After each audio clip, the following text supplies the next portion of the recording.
Hello dear students, आज हम आप लोग के लिए लेकर आए हैं क्लास 11th का second chapter we are not afraid to die if we can all be together, जिसका ये शॉर्ट आंसर है। जैसे कि आप लोग जानते हैं, क्लास 11th के प्रोच के दूसरे लेसन में 5 क्वेश्चन दिए हुए हैं जो कि शॉर्ट आंसर टाइप क्वेश्चन है, जिसका 1 से लेकर 5 तक सभी का क्वेश्चन और साथ में आंसर भी मैं आप लोगों को इस स्टैंडर्ड इंग्लिश क्लासेस बाय प्रेम सर के यूट्यूब चैनल के माध्यम से प्रोवाइड कर रहा हूं। आप सभी लोग इसको ध्यान से सुनेंगे और समझने का प्रयास करेंगे ताकि आप अपने एग्जाम में अच्छे से लिख सकें। तो आइए हम स्टार्ट करते हैं इसको समझना। इसमें पहला जो क्वेश्चन दिया हुआ है, ये देख लीजिए, दूसरा लेसन है आपका रोज का, we are not afraid to die if we can all be together. तो इसका पहला क्वेश्चन दिया है, how did the narrator plan his voyage to last. यानी अंततः जो नरेटर होता है वो अपने वॉयेज को कहाँ तक जाने को योजना बनाता है। यानी कह सकते हैं हाउ लॉन्ग, यानी कहाँ तक द नरेटर लेखक प्लान योजना बनाया हिज वॉयेज अपने समुद्री मार्ग का। तो सीधे कह सकते हैं कि लेखक कहाँ तक अपने समुद्री मार्ग का योजना बनाया। तो आइए इसको हम समझ लेते हैं। The narrator had planned his voyage round the world journey to cover 1,05,000 kilometre in 3 years।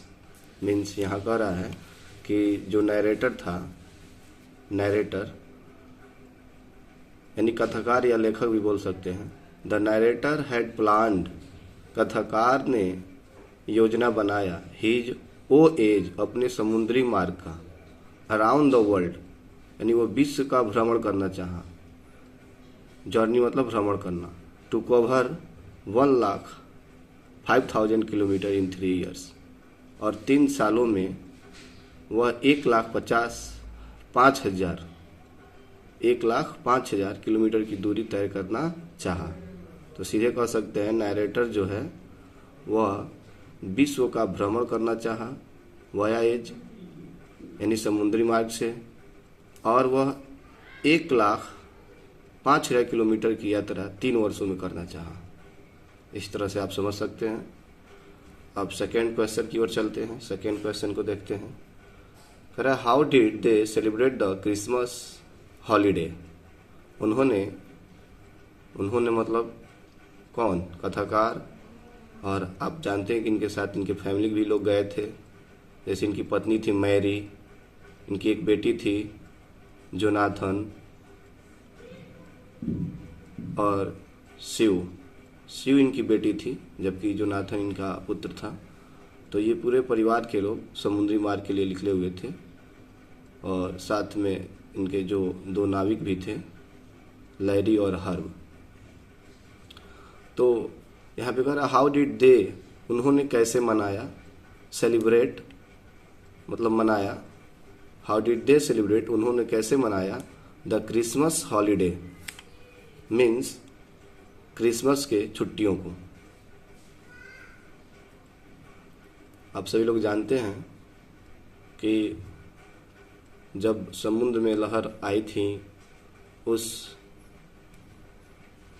Danger समय में, उस खतरे के समय में, ये लोग 25 दिसंबर को समुद्र में ही थे, क्रिसमस के दिन।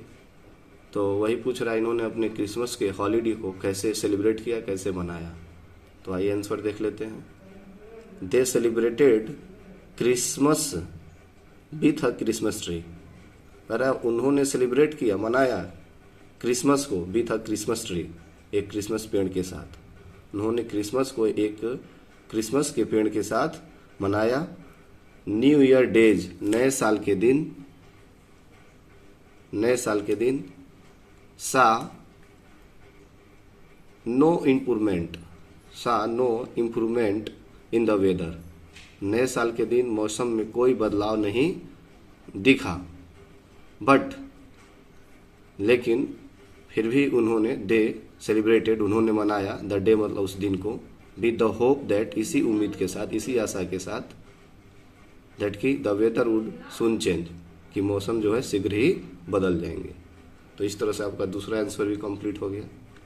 अब आते हैं हम तीसरे आंसर की तरफ। आप लोग यहाँ देख सकते हैं सभी शॉर्ट आंसर है यहाँ पे।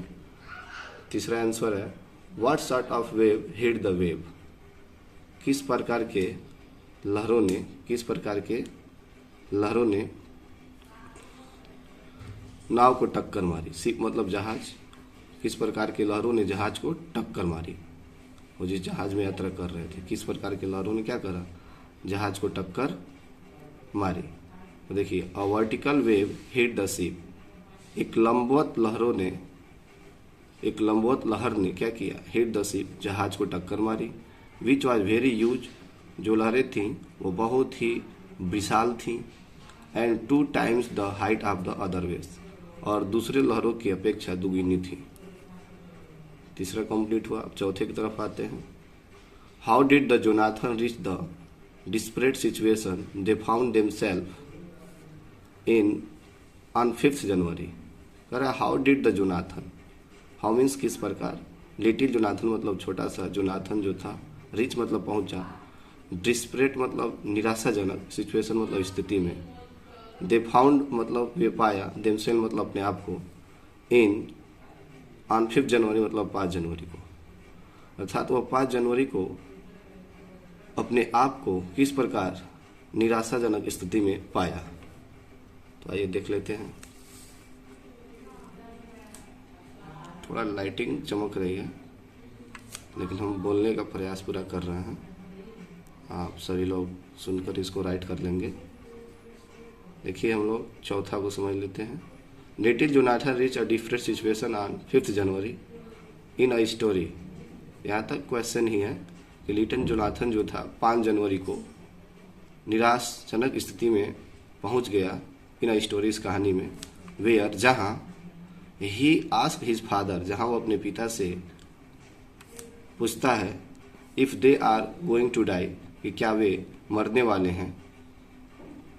The narrator try to assure Jonathan, तब उसके जो पिता होते हैं, जो नरेटर होते हैं यानी कथाकार होते हैं, वो जोनाथन को अश्योर मतलब होता है आशा दिलाना, भरोसा दिलाना, ठीक है, वो भरोसा दिलाते हैं कि they will be overcome the situation, कि वे इस स्थिति पर विजय प्राप्त कर लेंगे, अर्थात तुम घबराओ मत, इस स्थिति से हम लोग निकल जाएंगे।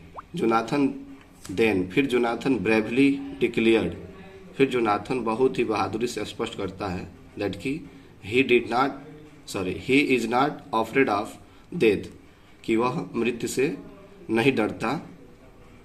If they can all be together, यदि हम सब साथ साथ हों। तो इस प्रकार से एक छोटा सा बच्चा अपने पिता को मोटिवेटेड करता है। अब लास्ट क्वेश्चन को देखते हैं। कह रहा है how did Shiv enliven the gloomy atmosphere, यानी शिव कैसे, ग्लोमी एटमॉस्फियर मीन्स हो जाएगा गमगीन वातावरण मीन्स हो जाएगा उदास माहौल। इनलाइवन मीन्स होता है जीवांत कर देना, यानी खुशहाल कर देना। तो शिव कैसे उदास वातावरण को जीवांत कर दी, अर्थात खुशहाल कर दी। तो देखिए आंसर है 5वां का, Shiv try to enliven the gloomy atmosphere, Shiv ने प्रयास किया टू इनलाइवन, जीवांत करने का, खुशहाल करने का, द ग्लूमी एटमॉस्फियर मतलब गमगीन माहौल को, यानी उदास माहौल को। तो शिव ने उदास माहौल को खुशहाल करने का प्रयास किया बाय ट्राइंग हर हैंड्स, अपने हाथों से बनाकर, at a making card for parents, एक कार्ड अपने माता पिता के लिए। जैसे शिव जो थी वो अपने माता पिता के लिए एक कार्ड बनाई थी जिस पे उनके व्यंग चित्रों को बनाया था और जिसे देखकर उसके माता पिता काफ़ी मोटिवेटेड हुए, हंसे भी। तो इस प्रकार से वो क्या करी, उस गमगीन माहौल को, उस उदास माहौल को खुश कर दी। तो वही कह रहा है, Shiv try to enliven the gloomy atmosphere. Shiv ने उस उदास माहौल को जीवांत करने के लिए, खुशहाल करने के लिए प्रयास किया bye trying her hand eight making card for her parents, अपने हाथों से एक कार्ड अपने माता पिता के लिए बनाकर। तो आप देख सकते हैं इस तरह से ये आपके दूसरा लेसन जो थे प्रोच के, we are not afraid to die if we can we all together, इसका पूरा आपको मैं PDF के माध्यम से सभी क्वेश्चन को मैं समझा दिया हूँ। अब आप चाहें तो आसानी से यहाँ से आप अपनी कॉपी में नोट डाउन कर सकते हैं।